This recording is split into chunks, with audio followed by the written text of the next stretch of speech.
Chairman, I understand that you feel vindicated.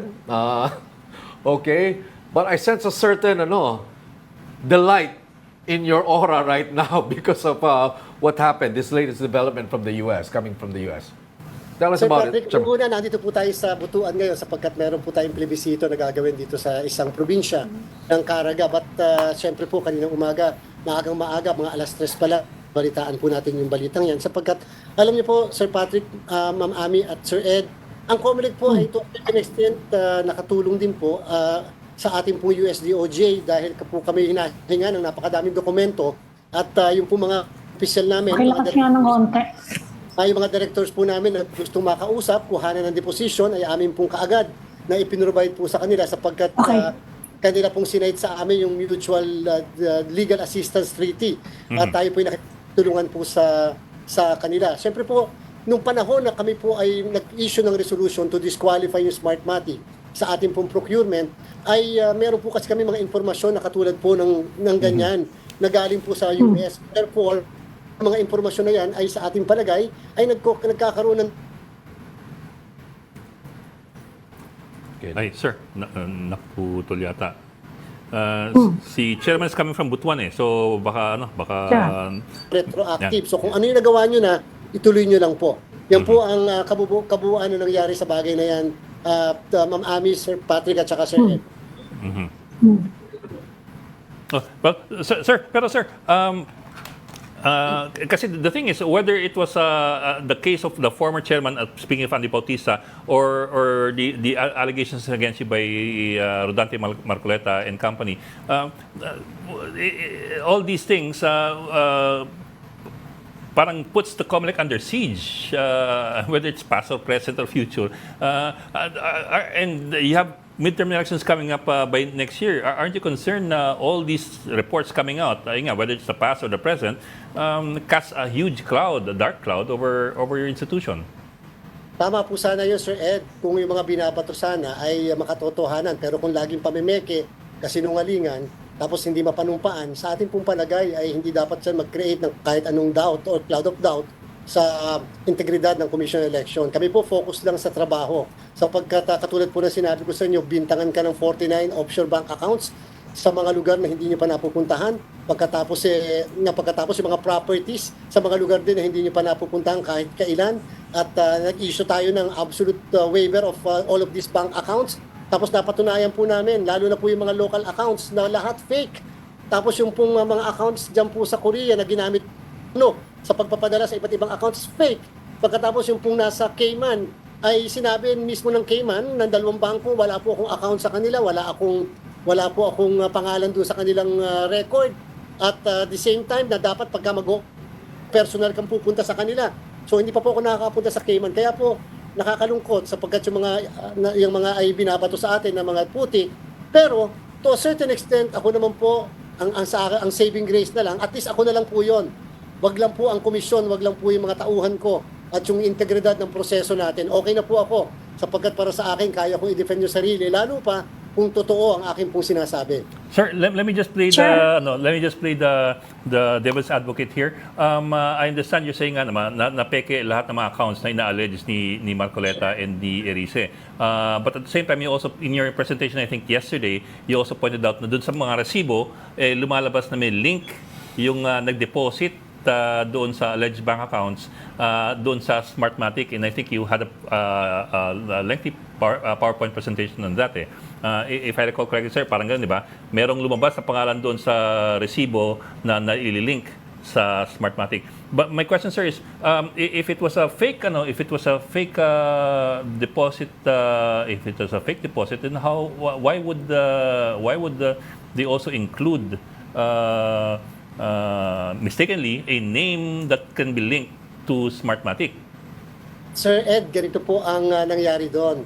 Sa presentation during the last press conference, may hindi po sila na-erase. Una po, allegedly, pinadala na po sa pamamagitan ng Chase platform. Isa po yung parang Paymaya na kung saan ginamit pa ang isang intermediary bank, yung New York Bank.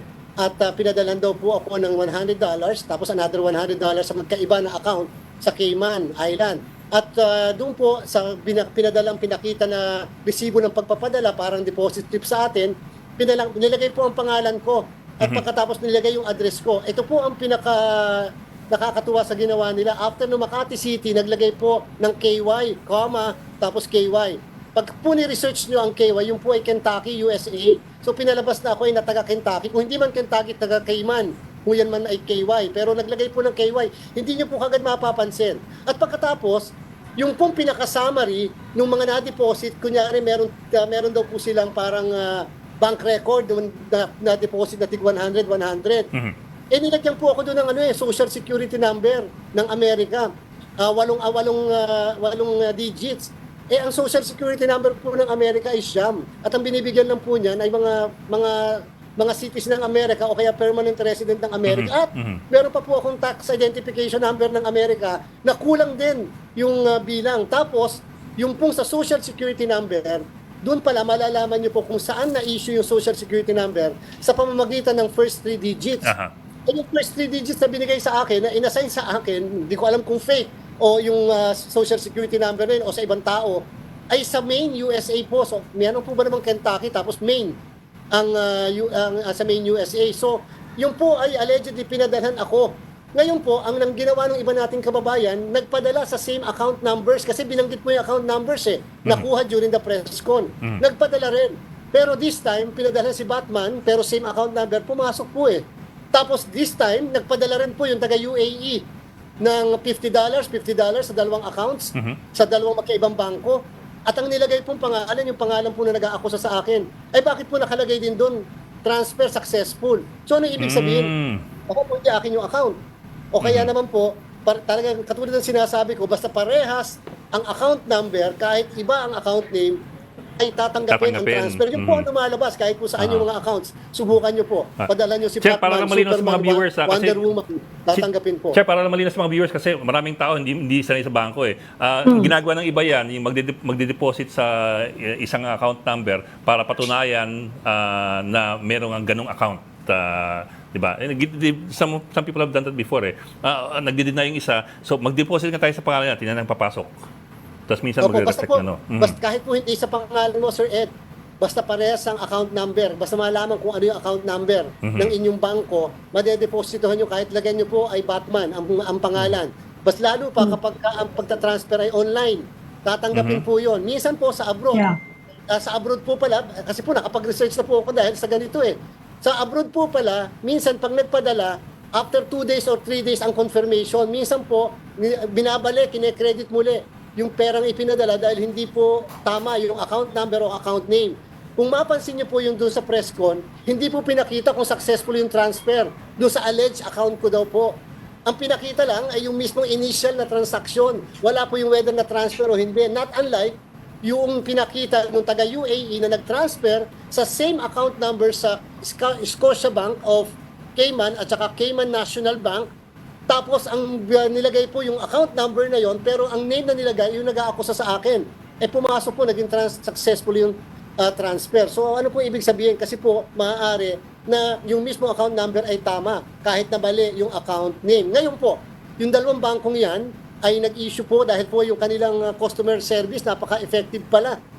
Una, tinanong ko po, paano mag-open ng account ang isang foreigner? Napakadaming pong requirements pala. Pero ang sabi, kinakailangan mandatorily ikaw ay personal na mag-a-appear sa branch o sa bangko kung sa mismong saan ka mag-open.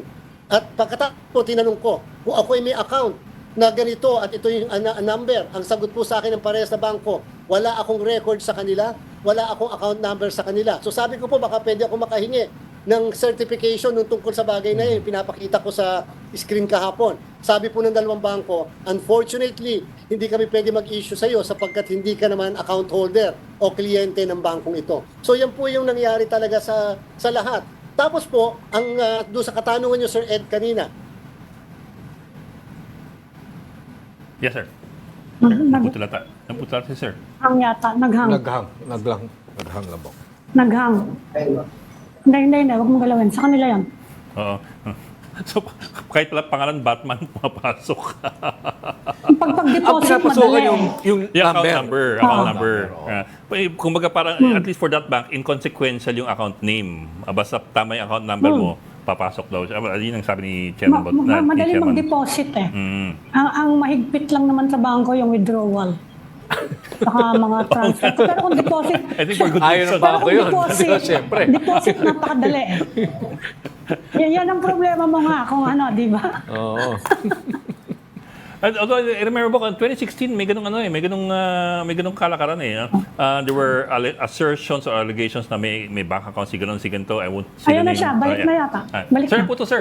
Sir, naputol. Hello po. Hello po, Sir, Sir Ed. sir, naputol, sir. Yes, Sorry, yes, we yes. apologize. Pakituloy lang po. Opo, so ang isa pa pong bagay na tinanong ni Sir Ed kanina, meron po sila kasi hindi na-erase. Siguro po, blessing na rin sa akin, hindi nila na-erase. Kung sino ang nagpadala ng pera. Ibig sabihin yung nagmaniubra nito para lang palabasin na account ko po yun. Hindi po isang supporter na sinasabi nila, isang tao. Isa pong kumpanya, Jaleo Consulting LLC. Yung Jaleo Consulting LLC, pag search niyo po, ang may-ari ay isang nagngangalang Jose Herrera. Jose A. Herrera. Foreigner po yun. Hindi po siya Filipino. At siya rin po ay connected. Siya po ay connected din sa Albatross Technologies Incorporated. At ang Albatross Technologies Incorporated po ay may address sa number 26 Pine Road, Pine Street sa Barbados. At nagkataon po, gusto kong itanong po at sana masagot ako sa katanungan, bakit po yung address ng mismong Albatross na kung saan kabilang si Mr. Jose A. Herrera ay eksaktong address nung dati po naming provider. Eksakto. At lumalabas, Pragmatic. kung po sa internet, kitang-kita na siya ay kasama sa organisasyon, yung company na yon ay kasama sa organisasyon ng mismong Smartmatic. So yun po, gusto ko lang itanong kung bakit po nagkaganon, kung bakit parehas ang address. At pagkatapos ni-research ko pa po, yung Jose A. Herrera, lumalabas parang father-in-law ng isa sa mga founders ng mismong kumpanya. Okay, because Smartmatic But po is ano, no? It's abogado po a... kayo, Chairman. Ano yung binabalak nyo gawin? I understand, nagbabalak na kayo ngayon na magpa-file kayo ng complaint eh. Ano kaya ang pwedeng i-file at sino kaya ang pwedeng masama dyan sa mga binabalak ninyong legal action? Alam niyo po, Ma'am Ami, napaka-unfair po talaga sapagkat lahat ng dokumento, lahat ay pinanumpaan ko, pati waiver, pati po yung affidavit of denial. Ang problema yung pag-akusa po sa akin, pagbabato ng mga malisyosong mga bintang.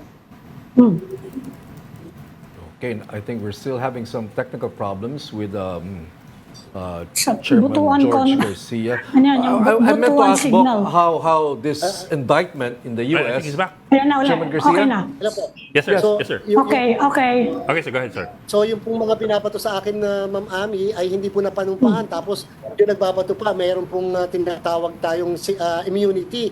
So parang sa akin palagay, napaka-unfair. Pero kung meron po mga ibang tao, ibang grupo ang gusto mag-file ng complaint, sa kanila po, ako po, hihintayin ko ang investigation report para po official ng National Bureau of Investigation at saka Anti-Money Laundering Council. Total, dumulog na po ako sa kanila para talaga investigahan ang lalim at kung totoo ba ang lahat ng accounts na to. Total naman, meron na po ako lahat ng certification na fake yung mga accounts. At the same time, ako po ay na kagabi lamang sa DOJ ng US upang sa akin pong palagay, ito ay bank fraud, identity theft at saka po money laundering din po ito sa kanilang definisyon. And therefore, papasok ang Amerika. At sa aking palagay, ito ay dapat pwedeng ma-connect sa una po nilang naimbestigahan. Chairman Garcia, Kayo po ang magiging complainant. May epekto ba Kayo ang itong... magiging complainant kung sakasakali.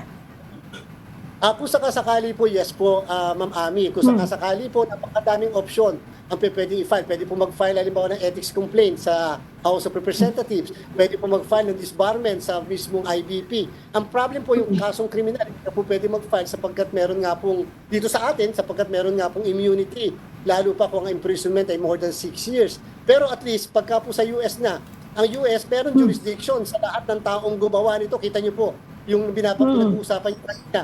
Kahit po sa Pilipinas, halimbawa nangyaring ibang bagay o ibang transaksyon, meron silang jurisdiction sapagkat yung money laundering ay merong na-involve doon sa kanilang bansa. Dito po yung fraud, may na-involve sa kanilang bansa. Yung bank fraud, at saka po yung identity theft, and therefore, naniniwala po ako na mag-a-assume ng jurisdiction ang United States. Chairman Ito Garcia, yung may isa epekto ninyong ba itong option. Kayo po ang magiging complainant and it is one of your option na magfa-file kayo sa US. Yes po, at pa dyan po padadaanin natin at i-invoke din po natin ang mutual legal assistance at syempre dadaan po sa ating Department of Foreign Affairs. Yun po ang kadahilanan, Ma'am Ami at Sir Ed, ano po na ako po yung nakiusap kahapon sa ating kagalang-galang na Pangulo, sa ating pong Speaker of the House, Senate President, sapagkat nakita po natin dito ang foreign intervention ng mismong isang foreign company na nakakabilang pala sa malaking kumpanya. Ito po yung nakakatakot. Yung direct foreign intervention na nangyayari ito sa ating halalan, kahit pa sabihin nyo ako yun. Ako po ang head ng COMELEC na mag-hold ng eleksyon.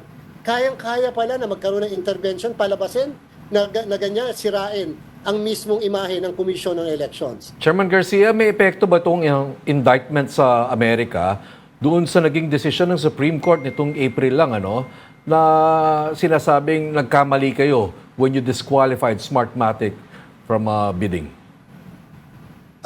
Ito pong bagong revelasyon na ito mula sa US DOJ ay amin pong imamanifest. Atin pong isusulat muli sa ating Korte Suprema sa nakapending namin na motion for reconsideration upang kahit paano sa aming palagay makadagdag sa pagkumbinse na talaga hindi naman kami nag-act ng capriciousness at with grave abuse of discretion. May pinagbasihan naman po ang Philippine COMELEC. At least po, kahit paano ito napakagandang development doon sa bagay na yun. Sabi ko nga po, to a certain extent, na yung konting vindication po sa part namin na nararamdaman kami sa kasalukuyan.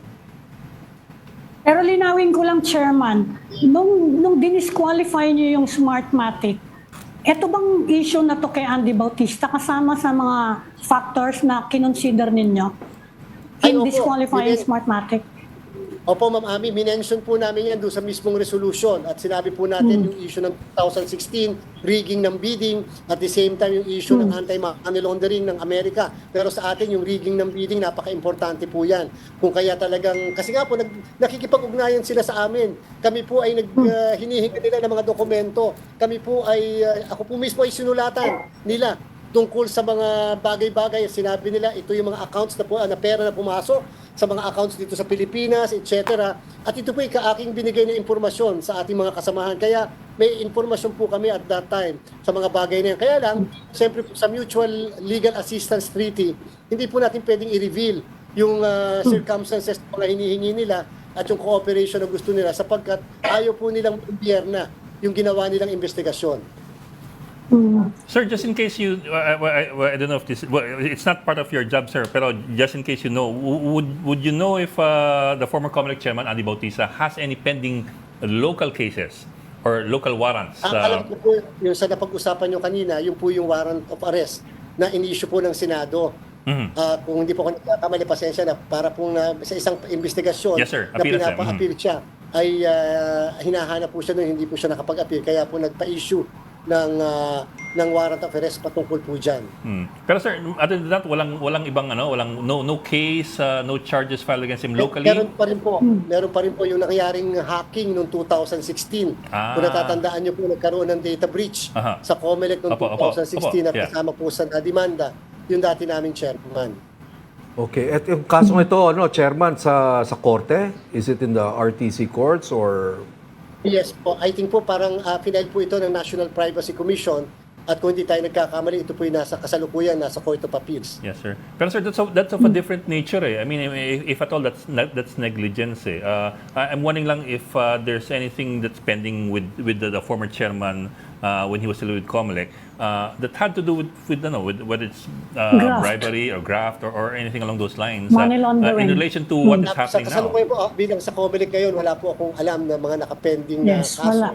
At remember po, yung na-file sa Amerika ay money laundering. Opo, money Hindi naman laundering. hindi po patungkol Bilang abogado po, baka pwede nyo kami tulungan. Anyway, kasama na namin kayo. Help us understand po itong indictment na ginawa ng sa Florida grand jury. Bailable ba to? Or ano pong Or immediate mangyayari arrest ba sa to? susunod after this indictment? hindi ko ayaw ko pong kasi po hindi ko alam masyado yung proseso sa Okay. Amerika. Ang basta po as far as the conflict is concerned, ay ito yung isang development na sa part po naman namin, nag-create po ako ng 11-man panel nung last year pa para imbestigahan yung alegasyon ng rigging ng bidding base po sa sinasabi ng USDOJ. Dahil po kung hindi ka naman pag-rig ng bidding kung ikaw lang mag-isa. And therefore, inaalam na po namin at lalo pong ito pong development na ito, paano at sino ba talaga ang mga nag-rig ng bidding? Sino mga opisyal ang tumulong kung meron man sa rigging ng bidding at makatotohanan ba yung akusasyon na yon? At kung talaga pong narig daw po yung bidding namin. Ito po, malaking tulong sa amin, itong nangyaring development na ito sa Amerika. Chairman, may assistance bang binigay ang COMELEC sa US Court? Kasi ang Department of Justice daw ng Philippines and our Office of the Ombudsman tumulong daw. Kayo po ba meron ding contribution in some way? Opo, tumulong po kami sa ating Philippine DOJ. Siya po ang kausap mismo directly ng DOJ. At may mga pangalan po na mga pinatawag, mga pangalan ng mga opisyal namin na hiningan po ng deposition. Hiningan ng mga, tinanong po sila ng mga investigador at mga abogado ng USDOJ. Ang dami pong dokumento na hiningi po sa amin. Pero ang madami po talaga, Ma'am Ami, na dokumento ay nanggaling sa NBI natin. Sila po ang may talagang organized at very systematic na mga dokumento patungkol po doon sa kaso na na-file sa dati namin pong chairman. Kailan po nag-umpisa yung investigation, yung cooperation with the Philippine government? Would you know?